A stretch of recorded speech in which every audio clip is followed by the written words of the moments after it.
What do I say in half an hour about meeting the needs of struggling readers? Process that. There's a lot to say. I could have talked about, some of you may know I have a deep interest in the specific skill of fluency. I have a deep interest in how we use those so-called fluency assessments. I have a deep interest in coaching and how we can help teachers meet the needs of struggling readers. But what I decided to say was this. It is something that I use almost always now when I am talking about reading, this is my conclusion. I mean, that's my pseudo-signature down there as a statement of belief, but I believe that this is now such a proven fact that we shouldn't be able to have any kind of argument about it or discussion about it. There is tons of compelling research, and it just keeps proving this, that we could teach about 90 to 95% of children to read at grade level. And the way I think about it in these days, with the mounting evidence we have from brain research, that what this basically means is that in the vicinity, and because we're talking about human beings, we don't really know the exact number, but the evidence is actually skewing more and more toward the 95%. That 95% of the brains born into the world on the day of their birth have that capacity to be taught to read at grade level. And this is all over the world. And that does include students with dyslexia and other learning disabilities. It's a profound, important fact that we should all be aware of. That should be our goal. Now, I'm not a politician. Thank you, Jesus. I am not a politician. So I don't have to say 100%. Politicians always have to say 100% for a lot of good reasons. Well, I don't ever want to look in the eyes of a parent and say, your kid is not going to learn to read. But the scientific fact is, and we all know from practical purposes, when we're talking about children on the day they're born, there are children on the day they're born, or even sometimes before they're born, that we know that they are not going to have that capacity. But politicians have to say 100%. Oh, you know, this is very relevant. What's the date today? It's June 24th. We have 6 days left, people. Do you know what I'm talking about? On June 30th, 2014, according to the original version of No Child Left Behind, 100% of children in the United States of America were going to read. What are we doing sitting here? Oh my God, we've got 6 days left. Because how are we doing? We're not going to get 100%. We all laugh as educators. That's been a laugh line for 10 years. You know, we're not going to get to be 100%.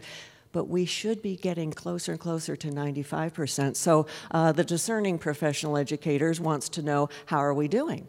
Not so good. The NAEP results that came out for 2013, we are at 38% proficiency as measured by the NAEP test in the United States of America, when measuring our 12th grade students on an internationally scaled test. 38%. So she wants to know, yikes, what should we be doing to achieve that 90 to 95%? Well, this is what the research says, and it is what you've been hearing every single session for these last day and a half. Students succeed when they receive intensive, comprehensive, high quality prevention, works best, and early intervention, if we can do that, provided by teachers who have two things going for them. They are both well informed. They know the stuff that we're talking about here at this conference, at this symposium. But the second part is equally important, because we have to talk about the real world. I'm not a politician. I can talk about the real world. Teachers don't just know how to do it. They have the support to do it when they get back into their classrooms. This instruction must be, and you've heard these words many times over the last day and a half, the instruction must be systematic, explicit, intensive, and well-designed to integrate all those component pieces that we know so well: oral language, phonemic awareness, all of those pieces. So here's our discerning professional educator again, and she wants to know what it looks like. So what is this high-quality prevention instruction? What does it look like? For me, it looks like this. One of my favorite pieces of clip art. The first time I saw that, I thought, I'm going to be using that for the rest of my life to represent a teacher. That is a teacher. We know her because she's female, right? I mean, we also should instantly recognize her because of the golden jewel-encrusted crown on her head. You know, that one we were all given when we graduated from teacher college. You know, we should have golden jewel-encrusted crowns, but it's the sword in her hand, the sword of instruction. My belief in the power of instruction comes from looking at the research that says when we provide instruction that is, in fact, systematic, explicit, active, and intensive, our students learn better and more, and we can achieve, and that's how the research has achieved 95% success doing these things.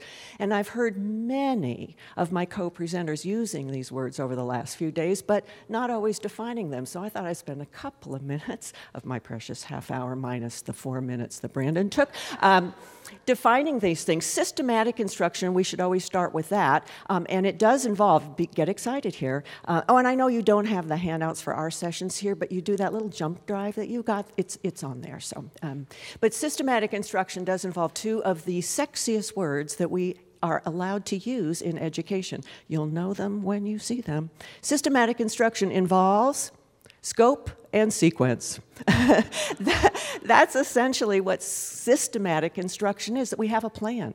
We don't have enough time. These kids are often behind. We've got an important life-changing goal to achieve. We got to be systematic about it. Many of us are excited about the Common Core standards because it gives us a good plan for what we need to teach, but then we have to get into the reality of the classroom. How much can we teach this year in the number of days we've got, the number of time we've got, and how should we sequence those? And of course, many of the presenters have talked about, especially when we're talking about our struggling readers, plenty of review time built in. So we have to think about all of that. What's explicit instruction?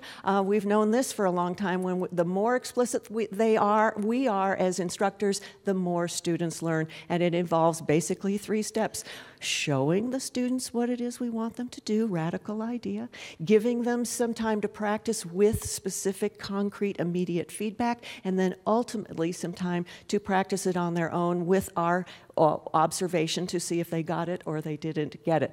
But in these days of Common Core, there's been some discussion about expanding this a bit, adding an extra step, 4 steps perhaps, keeping the demonstration, as Anita Archer has been talking about for a long time, the I do step, watch me, my turn, the teacher demonstrates, keeping the guided practice, the essentially important piece, the heart and soul of effective instruction, the we do, which happens at small group. It's very difficult, if not impossible, to provide good guided practice in a large group setting. I mean, I work in the real world, so small groups might be 15 kids, they might be 10 kids, but as small as possible. The 4th step is not going to change. We need the students to have an opportunity to, at some point, do independent practice. You do, and I'll watch you.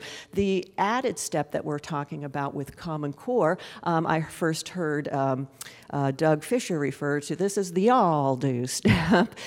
So I do, we do together, the teacher and the students, then the students do those wonderful, deep, rich, collaborative conversations. Yesterday's, when Vicki was talking about a framework for organizing a classroom, if you saw that rotation chart, the teacher works with the students in the teaching table, then the students work together before they work independently. Active engagement, there's been much talk about this. Jana just talked about the importance of active engagement.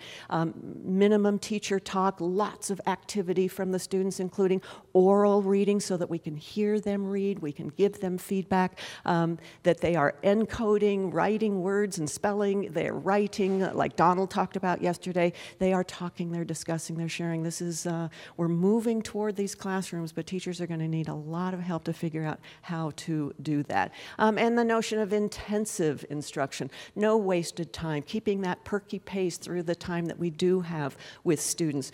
Relentless. One of the things we know about those schools that do get closer and closer to that 90 to 95% have a sense of relentlessness about what they're doing. And you could encapsulate that or define that as no excuses. They know what their challenges are. They just choose not to use those as excuses. Poverty, yeah, that's a challenge, but it's not an excuse.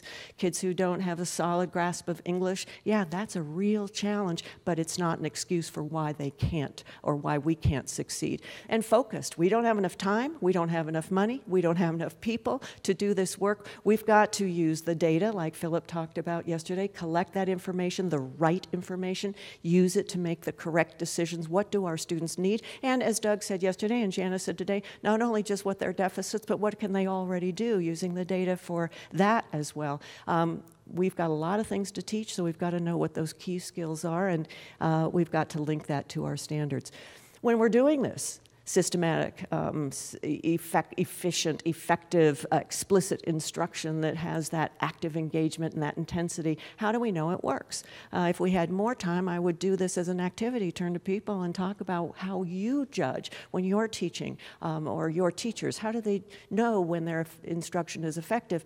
And teachers will always come up with this. Well, we watch our kids, and especially this comes out of the mouth of teachers who do small group instruction, because when you're in small group, you have that opportunity to observe whether students seem to be getting it or not, learning or not. Assessments, we do the unit assessments, we do informal assessments at the teaching table. That's a wonderful way to understand whether instruction is effective. Rarely does the last one come up. Very few teachers identify neuroimaging as a way that we can identify whether our teaching is effective, but researchers are using this. And it's that research that's further contributing to my conclusion, the factual statement that 90 to 95% of children can be taught to read at grade level. These wonderful tools that we have, magnetoencephalography and functional MRIs, where we can actually now, in a safe, painless, and non-invasive way. I mean, it was just a few years ago that to take these kinds of pictures,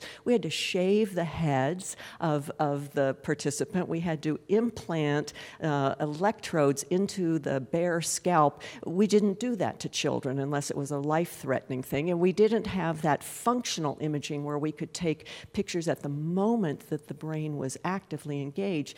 But now we do, and we can take, as you can see, this little girl is smiling there, real-time pictures about what parts of the brain are doing them when they're doing certain specific tasks.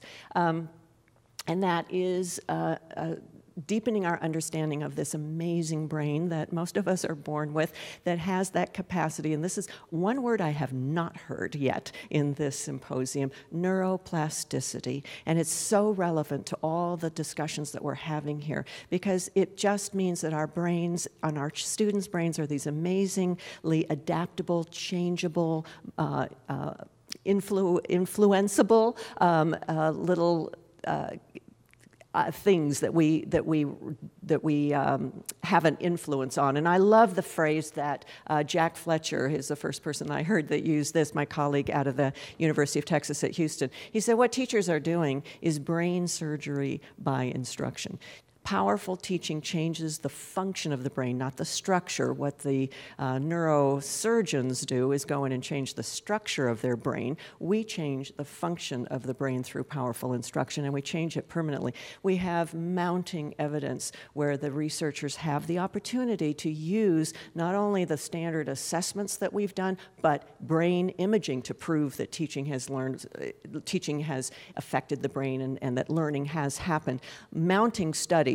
I often discuss this one because I have some slides to go with it, but this was done a few years ago. I also like to talk about this slide because although my focus here is really the younger children, the message that's coming out of the neuroscience research is that it's never too late. This study included young children as well as adolescents who with severe dyslexia. Basically, these children could not read. They were given a very intense clinical kind of intervention. This is not something we could do at school. So this was an out-of-school kind of intervention. But 8 weeks of instruction, 2 hours a day, and the research scientists measured them two ways. They did a reading test, something like the Woodcock-Johnson, which is widely used in reading research, to document their reading ability at the beginning of this 8-week session, and then 8 weeks later gave them the Woodcock-Johnson again and found that, yes, there was a measurable, even in that short period of time, a measurable and statistically significant improvement in their reading skills. So powerful instruction can work. But they also took pictures of the brains using fMRI imaging before and after instruction. So this is one of the studies where we can document brain surgery by instruction due to neuroplasticity. These are the slides of 2 of those 8 students. But what we see is the pattern that we often see in struggling readers or students with dyslexia or students who are ill-prepared for instruction, that when they're given a literacy task, they try to do it in the right hemisphere. The right hemisphere is a wonderful hemisphere, and we were all very lucky to have it, but it was not hardwired to do literacy. But many children, because of lack of instruction or a heritable organic brain disorder called dyslexia, they attempt to do literacy activities in the right hemisphere. Instruction, because of neuroplasticity, powerful, systematic, explicit instruction can change the way the brain works. And study after study, what you see is the activity switching over to the left hemisphere. Now, this is after 8 weeks of instruction. So what we're seeing in both these students in the left hemisphere is that their brains are still working very hard. What we see is a big amount of activity. It would be the same if we took if we did an image of my lungs trying to run a marathon, it'd be that working very hard. Those brains are working very hard. With further instruction, what you would see is the activity would stay over in the left hemisphere where it should be, but that amount of red, which is blood flow, would get less and less, smaller and smaller, because the brain, through training, through instruction, would become more efficient. This is a longitudinal study that's being done by some of my colleagues at the University of Texas, Houston, in real-world settings. It's a high-risk, high-poverty, high-urban setting in Texas where they had opportunity to assess students, monitor their teaching, and take pictures of their brains annually using fMRI. Here is an at-risk kindergartner, one of the students in the study, doing a literacy task at the beginning of this study. We want to see some activity in that left hemisphere, and there's nothing there. This brain is working so hard trying to do this work in the right hemisphere. But 1 year later, after regular classroom instruction, this wasn't powerful 2 hours a day of something super intense, but good, high-quality, real-world, explicit, systematic instruction, that brain is being changed, and that student is being launched to be able to read. So she wants to know, okay, let's get down to business here. What is effective in changing the way we can affect that student achievement in the real world? My colleague Carolyn Denton and I approached this question a few years ago by looking at the research that documented what highly effective schools were doing. Are there schools that are achieving 90 to 95% success? Yes, there are. And the ones that are being studied are the ones that are achieving 90 to 95% success despite high challenges, high poverty, high mobility, high diversity, all the things we know are challenges, low parental involvement, and yet they were getting very close or achieving 90% or higher success. How did they do it? Well, in our reading of the research, we found these 5 components. Never surprises anybody that these schools focused on high quality standards, that they were collecting and using appropriate assessments, they were designing and delivering effective instruction, and there was support from leadership and a sustained commitment to doing that work. In what we learned from reviewing the research on the effective schools in the instruction piece were 3 things. This study was all about boiling this complex thing down to some big, important ideas. So we found 3 consistently, and we were looking at elementary schools, high schools, urban, suburban, just every school that has been studied. We put them into our database, and in instruction and intervention, we came up with 3 things. And the order of these things is very important. The first first thing on this list is exactly what Vicki was talking about yesterday. You can stop right here. If a teacher does not know how to effectively organize and manage his or her classroom, we don't need to go on this list. You can buy the best materials and fancy computer stuff and train your teachers with exceptional PD. If this is not in place, stop right there. And I think we've gotten off track, and I'm glad that we're going to be, Ron is going to be talking some more about behavior management today and its effect on instruction. Very important. And we know, we certainly know from the conversations over the last day and a half, that organized and well-organized and well-managed classrooms is not kids sitting in a row with their feet on the floor, hands on the desk, silent mouths and staring at the teacher who's doing all the talking. That's not what we're talking about. Opportunities to talk and engage and do projects together, and a very different sense of management. Once that's in place, the next thing that needs to happen, and what these highly effective schools do, is teachers know how to plan effective instruction and then deliver it in a way that meets the differentiated needs of their students. So organize the classroom, plan the good lessons, and then actually the delivery using two parts. So part 3 of this, clearly when we looked at the research, had two components. 3A is that the teachers need to use the right strategies, and we've talked about that, the explicit systematic instruction.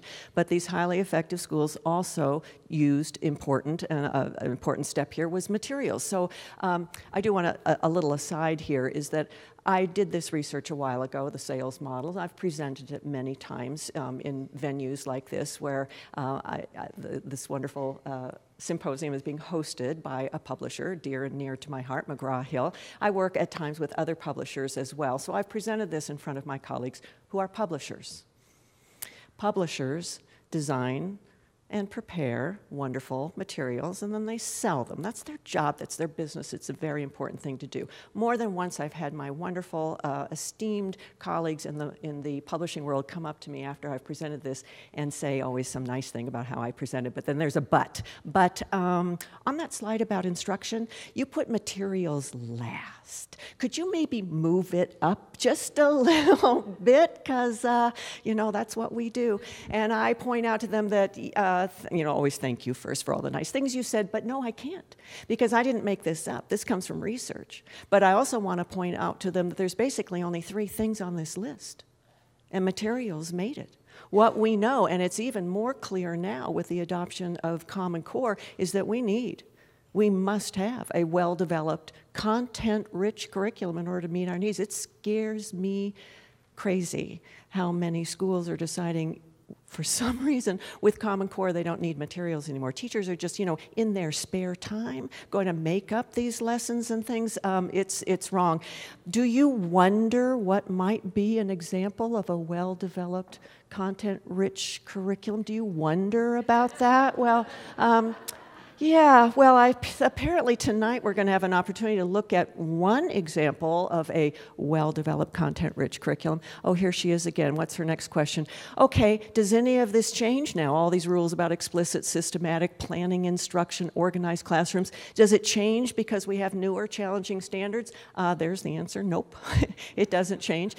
Basically, good instruction is good instruction. I've heard those exact words come out of many of the presenters here over the last couple of days. Good instruction is good instruction. We've known this for a while. There is little evidence that those children, those struggling readers who are experiencing difficulties learning to read, even those students with identifiable learning disabilities, there's little evidence that they need different kinds of teaching. They don't need radically different sorts of support. What they need is more intensive support. They need more focus on the guided practice. More than other students, need that systematic plan and that explicit instruction. But it's not, we don't need to change the standards, as Jana said, for students who are EL or struggling. Same standards, but powerful instruction. So that's my piece. I'm going to turn this over to Nancy to take it from here. Thank you. Thank you.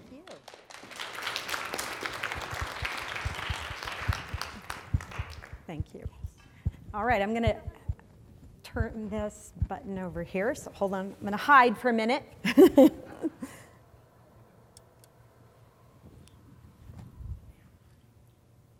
right. And see. Ron, do you know what happened here? Let's see, sorry. One more time, hold on. Hold on. Hopefully it's better. I problem solved. Good job. I think everyone has to stand on stage because of me, because I'm 4'11", and see if I was here, I don't know. Okay. There I am. So thank you very much. I really appreciate the opportunity to be here. And the first part of the presentation by Jan really set really this presentation up in terms of the need for explicit instruction and really focusing on K-3 education. And as you probably know, if we used better core programs in K-3, hint, hint, wink, wink, what would happen for older kids, right? We probably would have far fewer individuals who would be coming up into the upper grades being struggling readers, right? So that just to make that point. But we'll go ahead and get started, given how quickly I have to go through this. All right, so let's take a look at adolescent literacy. These are students in grades 4 to 12 with current research focused on grades 6 to 12. We're really talking about middle school and high school, right? Okay. Teaching reading to adolescent learners can be like riding a roller coaster. I'm going to show you both of my kids. This is a real picture from a theme park in Idaho, okay? For some kids, they get reading, they enjoy it, they are smiling. Who knows those kids? Raise your hand, right? Reading's a pleasure. And then for some kids, okay, not so much. And you can kind of see, right, everything's crumbling. And I don't know about you, but I had to buy that picture. Do you guys agree? Okay, so those are the kids, right, that need more reps. Do you guys agree? More focused repetition and so forth in order to do well. Okay, so what's the problem? We're going to just quickly take a look at the stats here. We know about 2/3 of 4th and 8th grade students are reading less than a proficient level, which is handling grade level text, and it's about 60% who are below proficient at the 12th grade level. So we got a lot of kids, right, who are struggling in terms of being able to handle their grade level text. All right, I like this because, to be honest with you, I think there's a lot of the problem we see with more complex text really zooms in on vocabulary. And I was talking with a colleague last night, and he was talking about his son who is reading A Passage to India, and his wife was helping the son try to read the book at the same time. Can I say your name? Mark? Okay. Oh, Michelle. Okay. And how many words were on that page? 17 that you circled, is that right? Or how many were on that page that you didn't know? A lot. Okay, I think Mark said 17. There were like 17 words on one page that she didn't know, and she has a PhD. Do you see what I'm saying? So vocabulary is hard, particularly when you start diving into books like my son's favorite, Moby Dick, which he labeled something else that I probably shouldn't share in terms of the title, but maybe you can go there. Think 18-year-old boy, okay? But this is interesting because you could ask your grandmother this, and that is, do you think if you are not good at vocabulary, it's going to hurt your comprehension? And your grandmother would say what? Yeah, but here we've got the data. So the lower your vocabulary, does everybody see? The lower your comprehension, okay? And as your vocabulary improves, what also improves? Do you see what I mean? So to me, we got to do a lot in the area of vocabulary development because it can really hinder your comprehension. And it does for moms and dads who are trying to help their kids at home too. All right. This is really interesting, and Tim talked about this in terms of this readability gap, but by the end of high school and the beginning of your freshman year of college, you've got almost a 2 standard deviation or more gap in terms of the readability of text. That's huge. That says, what do we need to do? We need to do more on getting kids ready for college level text. Right now the buildings are over here. So what do we need to do? Move the complexity of what we're doing in middle school and high school up and up and up so they can just walk right over for their freshman year. Otherwise, it's like ending your, senior year at a 75% comp level, and beginning your freshman year at a 50% comp level. Does everybody see? So we're really not preparing kids for college and this whole notion about college and career readiness. Okay, I like this. I look forward to it. The International Reading Association every fall puts out, hey, what's hot for the next year? And they always ask literacy experts. As an example, Doug Fisher was part of this. 7 very hot topics, and here they are. So you tell me if you think they're hot, okay? Because this is hot for 2014. Common Core, yes? Hot. Yes, hot. Informational and nonfiction, hot. High stakes tests, oh my goodness. Close reading, deep reading. Disciplinary content area literacy. And text complexity. Those are the hot areas. You guys agree? Okay, you agree with the literacy experts. Good job. All right, we're going to go through these, the 5 elements of K3 reading. Who can say them in your sleep? If someone woke you up at 2 o'clock in the morning, you wouldn't even have to, right? What are they? And you probably know them in order. Yes? See, I knew it. So you've got maintenance now, right, and generalization to a novel setting. So good job. And now we've got the 5 elements of effective reading instruction for older kids. Did you know they're different? Okay, they're different, and they're based on these research reviews. So here we go. We've got word study, we've got fluency, we've got vocab, we've got comp, and we've got motivation. Really, for older kids? Is that really? I don't know. Yeah, right? So we're going to focus in on motivation. So here we go. I'm just going to go through quickly to show you when you're looking at programs for struggling readers, you want to ensure that the programs have these 5 elements in it. Everybody see where we're going? Okay, so we're going to take a look. First, we want to ensure that a program has word study in it. And word study, of course, is mentioned in the Common Core State Standards as foundational skills. So, for example, applying phonics and word analysis skills to decode words. Unfortunately, we see kids in grades 4 to 12 who don't have skills in terms of being able to sound out words and blend words, and guess what? We got to teach that, because they won't be able to access complex text if they what? Can't read the words. So I am a big fan of corrective reading as an example for older kids. How many have used it? Okay, love that program. So there you go. We also have perhaps to really back up and teach all the sounds. So here are all the sounds, for example, taught throughout the various levels of the corrective reading program. And who would have thought that you'd be teaching kids the sounds in grades 4 to 12, but guess what? Sometimes we have to. And for example, again, in corrective reading, you take those sounds and you zoom in on the sound in the words. So the script says what sound, and you would say ch. And what's the word? Ranch. The next word, what's the sound? What's the word? Faster. Does everybody see? We're zooming in on sounds. And we do a lot of word work in the word analysis box, and then we put those words into highly decodable text. Again, who would have thought? But we have to, because I'm guessing kids haven't had that instruction when they should have, which was when? K3. Okay? Well, really, K1, but okay. All right. We also have to move kids into reading tougher words, because a lot of kids in grades 4 to 12 see a big old multisyllabic word, they kind of measure it with their finger, and they say what? Big word, I'm skipping it. Well, if you skip all the big words in grades 4 to 12, content area text, what happens? It's going to hurt your what? Comprehension, all right? So, for example, we teach in Read to Achieve, take a big word and you break it into parts, very much like Rewards, if you know that other great program by Anita Archer and colleagues. And you break it up into parts, underline the vowel sound, and say the parts slowly and say the parts faster and make it a real word. So now you've got a way to really decode tougher words.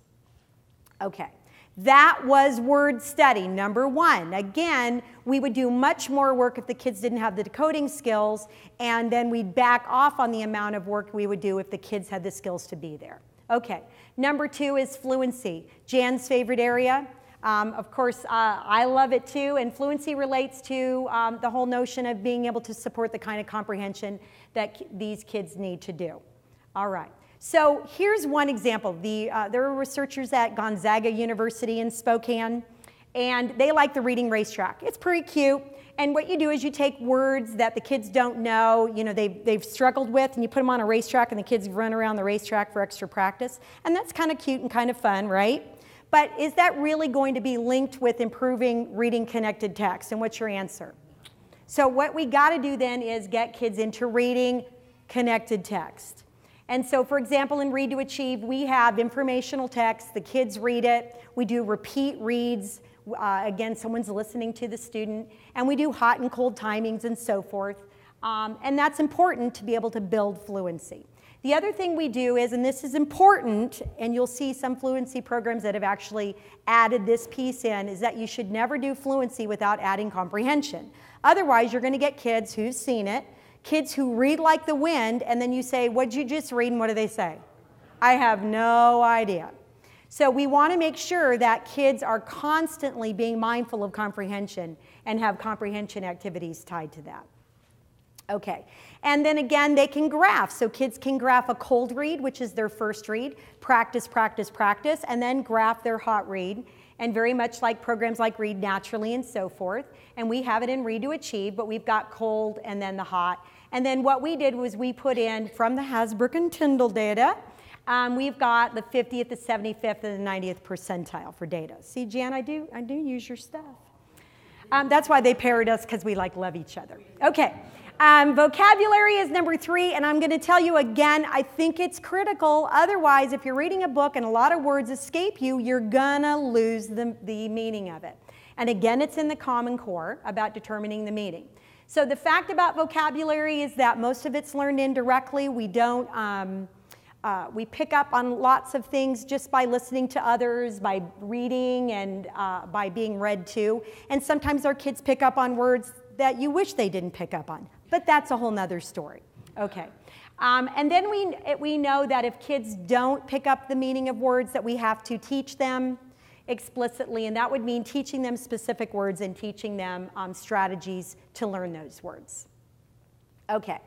One way to find the words would be the teacher says, you know what, I know my kids, I'm going to go through this and I'm going to pick out, for example, 8 words that I'm going to spend time teaching. The other way to do it is to ask the kids, you survey the passage and you tell me words that you don't know. I'm going to write them up on the board and we're going to define them. So there's 2 ways of doing business. Okay, so I just want to ask you real quickly, tell me a word that you might teach based on this. What are you saying? Okay, she has quilt. What else? Aroma. Aside. What else? But one, like, which word jumps out at you? Like, it just jumps out at you. Do you say aroma? Because I can tell you, when my son comes home and he's famished after school, he doesn't walk in and say, Mother, what's that wonderful aroma? Do you know what I mean? What does he say? What smells good?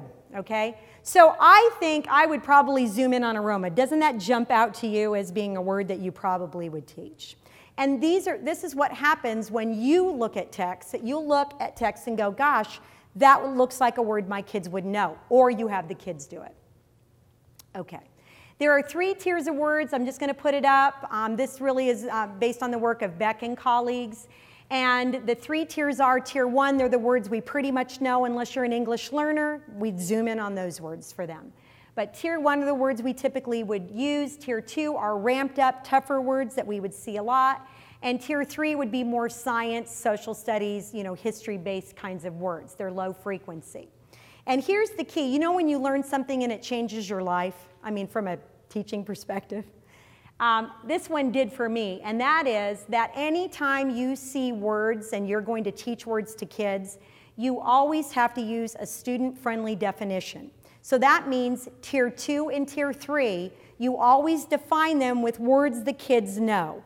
You're not going to do like my daughter's, one of her elementary teachers did, and say, here's the definition of tenacity, the state of being tenacious. Okay? Because then, okay, my daughter memorized that and got 100% on her test. Okay? Did she understand what tenacity was? No. A better definition would be working hard and not giving up. Does everybody see? All the words in my definition are easy. So it's something like this. Benevolent means good. Jovial means happy. A merchant is a person who buys and sells lots of things. See how I'm ramping it down? And then I'm going to use those in a variety of ways. Reluctant means not sure you really want to do something. Now, I could put reluctant means I'm experiencing trepidation. But does everybody see? That's not going to help kids in terms of acquiring these words. So I make sure that the definitions are easier.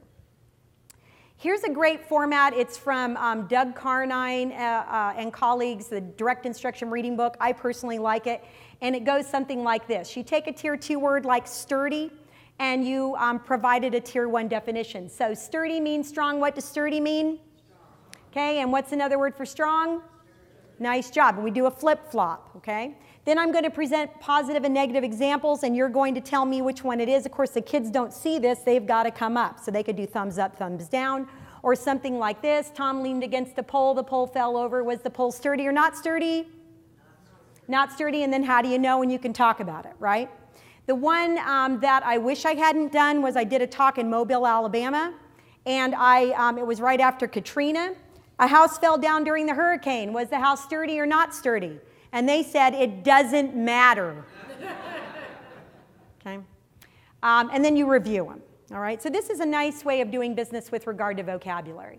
Another way is on flashcards. You take index cards and you write the word. So here's a word that we use all the time because my son had to memorize the top 100 AP language vocabulary words. Anybody remember this? Okay, so my son had to do this. And of course, logorrhea, because you know we always use that word. So logorrhea, what does it mean? Too much talking. Too much talking, okay? And Dominic still kind of struggled with this. Now I want you to think 18-year-old boy, and I'm trying to help him remember. So I said it's like diarrhea of the mouth, and he got it, you know? So I don't know. Sometimes you gotta go there to get your child to pick it up. But okay. So then what you do is you go, okay, logorrhea means what? Okay, so what's a word for too much talking? So you always do a flip-flop. If you only go one way, they'll only know it one way. So you go the word, they give the definition, then what? You give the definition and they give the word. Nice job. Okay, you do a student vocabulary log where you've got the student-friendly definition, they write a sentence, and they draw a picture. Okay, and that helps them to remember the words. Another way is to use word learning strategies, teach kids how to use the context, teach kids how to use a glossary, which, by the way, I remember when Dom came home from 7th grade, and he said, Mom, I got to take notes out of my textbook, and I've got to use my glossary. Mom, what's a glossary? He had no idea what it was. So here I felt bad, because I'd just written a program that had glossary use in it, and my own child didn't know what it meant. So again, so you teach context, glossary, dictionary use, online dictionary use. You're teaching kids how to get the words on their own. Okay, so that was the third one, that's vocab. Number 4 is comprehension. Again, wow, does the Common Core really focus on comprehension, right? So let's take a look. If you want to teach comprehension, wrap it around a graphic organizer, it helps. Why? Organizes instruction, I heard you say. You see it, you what? Hear it, and you do something with it. You are covering all 3 modalities. So I'm a big person about, if you want to teach something, you have kids see it, hear it, and do something with it. So a graphic organizer. Have kids generate questions based on the text, again, from Read to Achieve, but they would generate literal questions and generate inferential questions based on the text. Here's one we better make sure we do. Have them learn how to take notes. Kids don't know how to take notes. So a good procedure would be having the Cornell method where you divide your paper in half. You take the heading and turn it into a question from a textbook. They read and answer the question. They put their page number down. And then they can use this to study. Does everybody see that? So they can quiz themselves. There's their question, and I can study and then check my answer. But we want to flip-flop it, so what?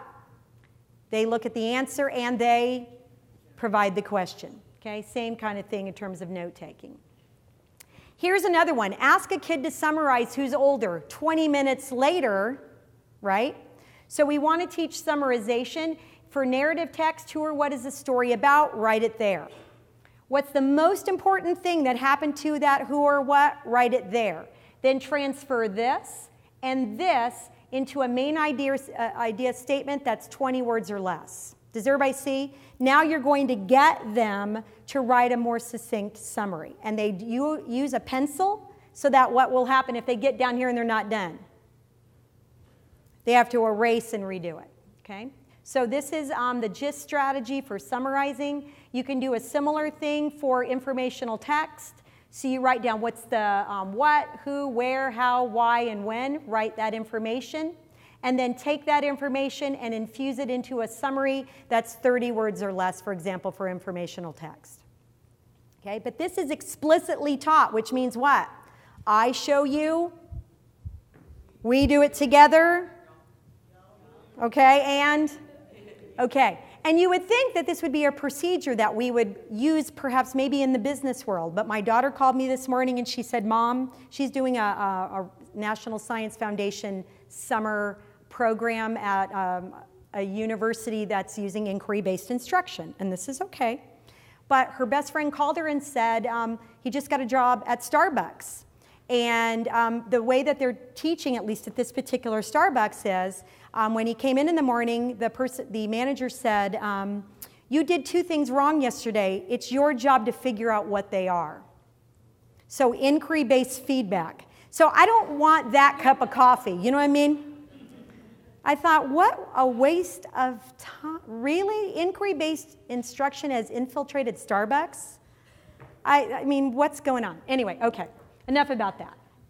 Number 5, motivation. It relates to all of the English language arts Common Core. Interesting topics. You know, it saddens me when I hear kids who have lost the love of reading. And maybe some of it's when we force kids into reading texts that they're not prepared to read, as an example. Texts that have 17 vocabulary words on one page that they don't know. But again, interesting topics. When we wrote Read to Achieve, we surveyed middle school kids and we asked them, out of all the stories that we had present, which one would you want to read the most? And it was Phineas Gage. They wanted to read about the guy with the pole in his head. Okay? So again, we got to think about interesting topics. You want to do a lot of conversation over text, but guess what? They have to have the skills to be in the group. Otherwise, they're hanging out, and it's wasted time. So in this case, you need to teach kids how to make a prediction or how to summarize or generate questions or clarify, or what's the interesting passage that they liked and why. And then they become part of a group, and then they rotate responsibilities. That's fun, and they like that, but they've got to have the skills to be there. I like Think, Pair, Share, but only in the sense that it's an additional way to get kids to brainstorm. So there's another way to be motivating. And then we want to focus in on close reading. And so let me quickly go through the 3 here. Great reference, by the way. The first read is about figuring out the text, retell the plot, do a summarization. So this is passage, you're going through it 3 times. So that's number 1, we would agree. The second one is we're going to zoom in on particular things like the quality of evidence or why was a certain word chosen or a literary device. And then the third one's going to be, so what was the author's point or what does it mean? And, or what connections can I make? And I'd really like you to, I've got just a smidge of a clip here from a great reading researcher who I think would encapsulate good advice for students. And that is to ask the following. Okay? So you want the kids to be like Austin Powers and be able to come back to, like, what does it all mean? For my son, Moby Dick is a story about a whale, okay? For some people, it has deeper meaning or hidden meaning. And sometimes I think we've got to really get in there and have conversations with kids and really talk about that. So, okay, so Austin Powers is a great reading researcher. All right, the Donlosky et al. Research study had what study strategies have efficacy and which ones don't. So you tell me what you think. Here are the gold star winners. The best way to study, Cornell notes. Great. Great research evidence. Vocab cards. Remember I showed you with Logorrhea, which means what? Okay, good. You didn't say, well, what did I say, diarrhea of the mouth? Okay, short and frequent exams and questions at the end of chapters. You read the questions and then you read, remember, right? Because you're reading for a purpose. Best, gold star. Another gold star winner is distributing your practice. You do a little bit every night, right?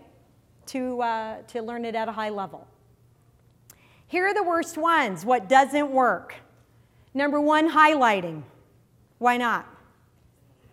Yeah, because I'm a professor, when I get students in, I'll say, you know, bring your book in, and they do, and I look at their chapter, and it's pink, the whole chapter. Why? Because they're reading and they're highlighting at the same time. It's very passive. So that's not a good technique. Rereading, just simply rereading it, rereading. So how do you make these better? Well, you do things like reading with a pencil. So you do things like sticky notes and note-taking. So if you're going to highlight, then they take notes on it, or they take notes as they're reading the text. They're marking text and so forth. You're rewriting your notes. Who did that? Because I used to do that. That really worked well, okay? So you're actually doing something. These need to be taught to kids. Okay, so in summary, your program should include the big 5 elements. What's the first one that you would make sure that's in your program? Nice, okay, so we're going to make sure there's word study. Second, fluency, and that's fluency in more informational text, right? Okay, nice job. And vocabulary, and I put a big emphasis on that because I really think we need to zoom in on that area. And what's the next one?